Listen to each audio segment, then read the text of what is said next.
पार्वती पतये हर हर महादेव हर महादेव महादेव महादेव।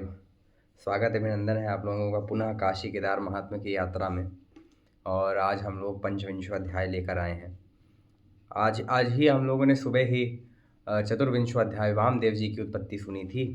और आज हम लोग पंचविंशो अध्याय, हमने आपसे कहा था कि हम दोपहर में भी डालेंगे, क्योंकि चतुर्विंशो अध्याय बहुत ही छोटा अध्याय था।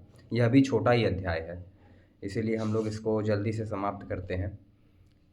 तो चलिए इसका श्री गणेश किया जाए। अब हम लोग महादेव की कृपा से काशी केदार यात्रा को जल्दी ही समापन करने की ओर हम लोग बढ़ रहे हैं। अब बस 6 अध्याय ही बाकी हैं, तो वो भी जल्दी ही भगवान की कृपा से होंगे। तब तक के लिए चलिए शुरू करते हैं इसको। विश्वेशं माधवं धुण्डिं दंडपाणिं च भैरवं वंदे काशीं गुहां गंगा भवानी मणिकर्णिका। अथ पंचविंशोऽध्यायः। श्री गौरी केदारेश्वराभ्याम नमः। ऋषि लोग बोले, हे महाबुद्धिमान सूत जी, आप शिव ज्ञान रसानंद के कंद हैं। आप हम लोगों से राजा चंद्रवान की उत्पत्ति का वर्णन कीजिए। वह चंद्रवान कौन था जिसने ऐसे 2 मुनीश्वरों से पूछा, जो कि सदृश्य के प्रकाशक थे और वामदेव तथा कुमार नाम से जगत में विख्यात थे। अब जिन्होंने शुरुआत से नहीं हमारी सीरीज़ को फॉलो कर रहे हैं, वो लोग नहीं समझ पाएंगे चंद्रवान कौन था। चंद्रवान वही राजा था जिसको केदार जी का लिंग का दर्शन नहीं हो रहा था। कहाँ? केदार जी में, हिमालय स्थित केदार जी में। तो फिर उसने वामदेव जी से और सनत कुमार जी से पूछा, तो सनत कुमार जी ने सारा वृतांत उससे कह सुनाया था। उसको पहले प्राचीन मणिकर्णिका ले जाके काशी केदार का दर्शन करा के जब वो पाप से विमुक्त हुआ शिवापराध से, तब जा कर के उसने वहाँ पर कैलाश स्थित केदारनाथ जी का दर्शन किया, क्योंकि वह शिवापराधी बन गया था शिव निंदा के कारण। तो यहाँ उसकी उत्पत्ति का कथा है। उसके प्रश्न के बहाने शंकर की दिव्य आकाशवाणी हुई और उसी वाणी के प्रमाण से कुमार ने दिव्य रहस्य को प्रकाशित किया। राजा ने ज्ञानी होने के अभिमान से तथा कच्चे ज्ञान और मूर्ता से काशी की निंदा की और शिव जी की मूर्तियों की भी निंदा कर डाली। ये सब कर डाला था, तभी उस शिवापराध के कारण उसको दर्शन नहीं हो रहे थे। फिर भी वह शिव जी के प्रसाद का पात्र कैसे हुआ? ऐसे अभिमानी राजा को भी शिव जी की आज्ञा से कुमार ने रहस्य कैसे सुनाया, वह आप सब बतलाइए। जब शिव योगी मुनियों ने सूत जी से इस भांति पूछा, तब सूत जी ने चंद्रवान की उत्पत्ति ब्राह्मणों को सुनाई। चंद्रवान की उत्पत्ति सुनिए। सूत जी ने कहा, हे मुनि लोग, आप श्रवण करें। जो कथा नाथ शर्मा ने अपनी स्त्री से कही थी, उसी शुभावहा कथा को मैं आप लोगों से कहता हूँ। पूर्व काल में हिमाचल के प्रांत में नेपाल के कुछ ब्राह्मण पशुपतिनाथ महादेव की 6 कालों में पूजा किया करते थे। उनमें से एक शिव शर्मा नामक ब्राह्मण शिवात्म ज्ञानी था। वह सब अंगों में विभूति रमाए, मस्तक पर त्रिपुंड लगाए, रुद्राक्ष का हार, मुकुट, केयूर और कंकड़ पहने रहता था। सदा शिव पंचाक्षरी और रुद्री का पाठ किया करता था। तीनों काल नियम से शिवलिंगार्चन करता था। श्रीमद पशुपतिनाथ गहादेव की सेवा के नियम में तत्पर रहता था। वह ब्राह्मण कुटुंबी था, नित्य नैमित्तिक कर्म और श्राद्ध में परायण रहता था। ऐसा ब्राह्मण शिव शर्मा रहता था नेपाल में। ऐसे ब्राह्मण के घर का काम करने के लिए एक जंगली भील, जो कि भूख से दुर्बल हो रहा था, नौकर हो गया। उस ब्राह्मण की आज्ञा शिरोधार्य करके वह भील उसके घर का सब काम निष्कपट भाव से करता था। किसी समय दूसरे कामों में उसने ब्राह्मण की निंदा कर उसे उद्दंडतापूर्वक जवाब दिया, परंतु क्षमावान ब्राह्मण ने कुछ न कहा। उस ब्राह्मण के इस भांति रहने से समय आने पर पशुपतीश्वर महादेव जी ने ब्राह्मण के ऊपर प्रसन्न होकर आकाशवाणी द्वारा उससे कहा, हे ब्राह्मण, तेरे तीनों कालों की सेवा, अपनी भक्ति, ब्राह्मण के योग्य श्रौत स्मार्त कर्म से मैं तेरे ऊपर प्रसन्न हूँ। तुझे मेरे अपरोक्ष ज्ञान अवश्य होगा। इसके बाद के जन्म में तू मुझे उसी ज्ञान के द्वारा प्राप्त करेगा। ब्राह्मण ने ऐसी वाणी सुनकर यह निश्चय किया कि यह शिवजी ने कहा है।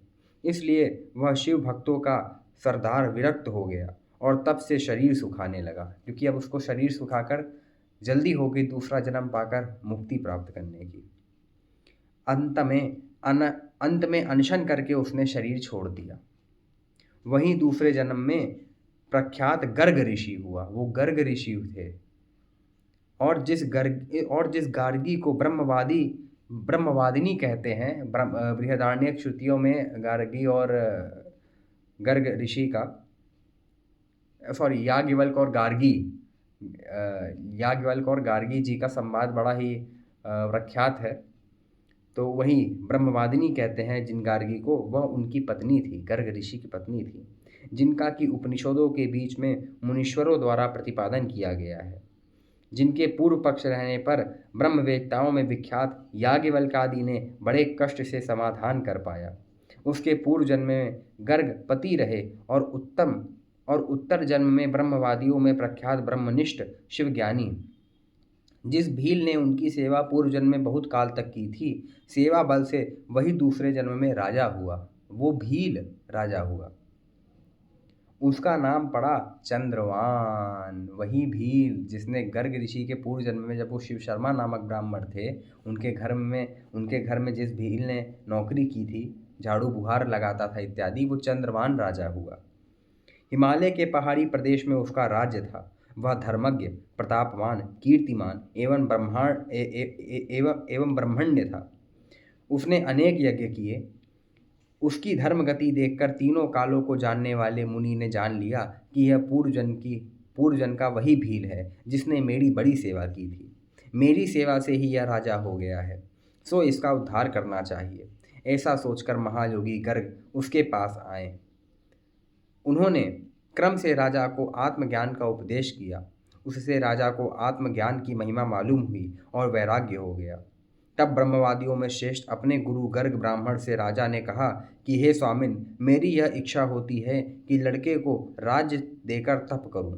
हे महागुरु, मुझे तप के लिए स्थान बताइए। जब राजा ने इस प्रकार पूछा, तब गर्ग जी ने राजा से कहा कि तुम तप के लिए केदार जी जाओ, वहीं तुम्हें सिद्धि प्राप्त होगी। तुम्हारी सिद्धि में तुम्हारे पूर्व जन्म की थोड़ी सी करनी से उपाधि है। यदि वह ना होती तो तुम आज ही कृतार्थ हो जाते। यह मैं ठीक कहता हूँ। ब्रह्म ज्ञान तो दे दिया, परंतु फिर भी कृतार्थ नहीं हुए। क्यों? क्योंकि उन्होंने शिवा अपराध किया था। शिव शर्मा जो गर्ग जी का पूर्व जन्म का था, जिसमें वो ब्राह्मण थे, उसमें उनका उपकार नहीं किया था एक बार, उसी से शिवा अपराध लग गया। शिव भक्तों के प्रति अपराध कर दिया था, शिव शर्मा के प्रति। तब राजा ने ब्राह्मण से कहा, हे गुरुदेव, वह उपाधि कौन सी है, उसे मुझे बतलाइए। वह पाप कौन सा है? उसके ऐसा पूछने पर शिव में ही चित्त लगाने वाले गर्ग जी बोले, हे राजन, सुन, तुम पूर्व जन्म में के ब्राह्मण सेवक भील हो। सेवा में लगे रहने पर भी तुमने किसी दिन उस ब्राह्मण का अपमान कर दिया, और वह ब्राह्मण क्षमाशील शिव योगी था। उसने तुमसे कुछ भी ना कहा। उसकी सेवा का फलस्वरूप तुम्हें इस समय राज्य भोग मिल रहा है, और उससे झगड़ा करने का फल ज्ञान में विघ्न करने के लिए बैठा हुआ है। उस ज्ञान में विघ्न तुम्हारा, उस ब्राह्मण को अपमानित करना ही तुम्हारे ज्ञान में विघ्न है। इसलिए मेरे ऐसे सद्गुरु से ज्ञान पाने पर भी तुम्हारे ज्ञान की सिद्धि में विघ्न होगा, ऐसा मुझे मालूम होता है। इस प्रकार का वचन सद्गुरु से सुनकर राजा उनके दोनों चरणों पर गिर गया और कहने लगा कि हे विभो, कृपा करके मेरी रक्षा कीजिए। आप त्रिकाल ज्ञान के निधि हैं। आप मेरे ऊपर ऐसा अनुग्रह कीजिए जिससे मेरा उद्धार हो, क्योंकि मैं आपके चरणों का सेवक हूँ। तब दयालु महागुरु ने शिव का मन में ध्यान करके राजा से कहा, जाओ, तुम कृतार्थ होोगे। तुमने ईश्वर का अपराध किया है, फिर भी मेरे नाथ प्रभु शिवजी तुम्हारा कल्याण करें और तुम्हारे लिए प्रपंचों की इति कर दें। ऐसा कहकर ब्राह्मण ने उसके ऊपर अपना हाथ फेरा और उसे तप के लिए भेज दिया। वही चंद्रवान राजा था जिसके लिए आकाशवाणी हुई थी केदार जी में। इसी कारण कुमार मुनि ने उन्हें मूल रहस्य उपाख्यान किया। अपराधी होने पर भी वह राजा शिव जी की आज्ञा से कृतार्थ हुआ। हे देवी अनवज्ञे, पुराणों को जानने वाले राजा की उत्पत्ति का इस प्रकार से वर्णन करते हैं, और स्कंद ने भी मुझसे ऐसा ही वर्णन किया था। हे देवी, देखो, शिव भक्त लोग संसार में क्या नहीं करते। कहाँ वह विचारा भील और कहाँ वैसी राजश्री, और फिर भी अनुग्रह ऐसा कि उसे उससे मोक्ष भी मिल गया। अतः शिव भक्तों की महिमा का कौन वर्णन कर सकता है। वे लोग करने ना करने अन्यथा करने में समर्थ हैं। अपने भक्त को और उनके प्रभाव को शिवजी ही जानते हैं। शिव भक्तों का कभी अपराध ना करना चाहिए। देखो, राजा चंद्रवान सेवा का फल भी ऐसा था और उसी भांति अपराध का फल भी ऐसा हुआ कि लाचार हो गए। फिर भी शिव योगींद्र के अनुग्रह से ही उद्धार हुआ। जिसने शिव भक्त की सेवा तो कभी ना की और व्यर्थ उनका अपराध किया, उनकी क्या गति होगी मैं नहीं जानता। वही सबके शासक शिव को ही जानते हैं। हे ब्राह्मणों, इस प्रकार शिव प्रिय नाद शर्मा ने अपनी स्त्री से राजा चंद्रवान की उत्पत्ति, दुर्बुद्धि और सद्गति का वर्णन किया। इस प्रकार अद्भुत शंभु भक्ति महिमा का सार यह परम रहस्य है। जो इसे नित्य पढ़ता है या शिव भक्तों को सादर सुनाता है, वह पढ़ने